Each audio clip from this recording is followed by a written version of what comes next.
the House of Commons late last night. Order! Order! And the scene of the biggest rebellion over Europe in Conservative history. The ayes to the right, 111. The noes to the left, 483. Counting themselves within the ayes, 79 Tory MPs defied David Cameron. Another 4 were counted out of the vote, and 1 ministerial aide resigned.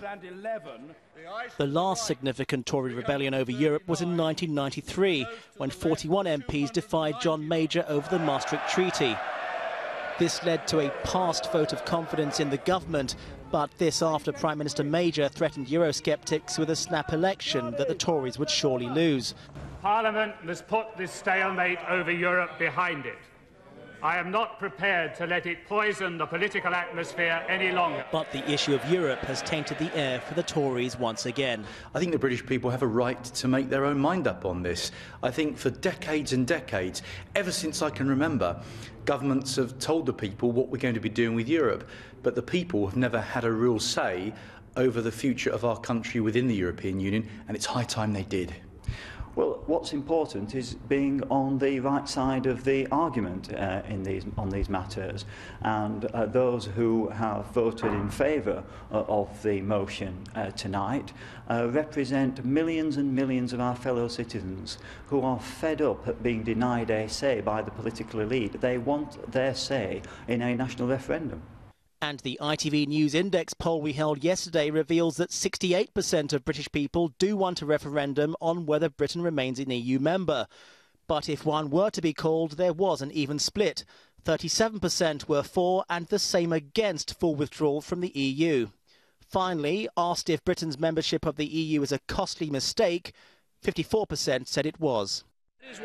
But David Cameron was clear yesterday that this was just not the moment to discuss that. Second, it is not the right time at this moment of economic crisis to launch legislation that includes an in-out referendum.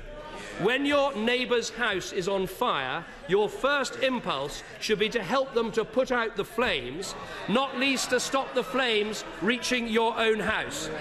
But arguing that this crisis gives a great chance to renegotiate the terms of our EU membership does put him under pressure to deliver, particularly after saying this to his Eurosceptics. Like you, I want to see fundamental reform. Like you, I want to refashion our membership of the EU so it better serves our nation's interests. The time for reform is coming. That is the prize. Let us not be distracted from seizing it. His advisers are already talking about what powers we might get back from Europe.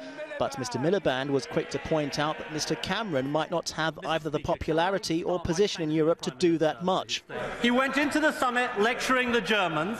He came out of it being shouted at by the French. Apparently, President Sarkozy, until recently his new best friend, had had enough of the posturing, the hectoring, the know-it-all ways. Last night, the Prime Minister was reduced to holding face-to-face meetings with Eurosceptics and pleading for support in Parliament. This has been the most serious challenge to Mr Cameron in his 6 years as party leader. Labour summed the situation up as humiliating.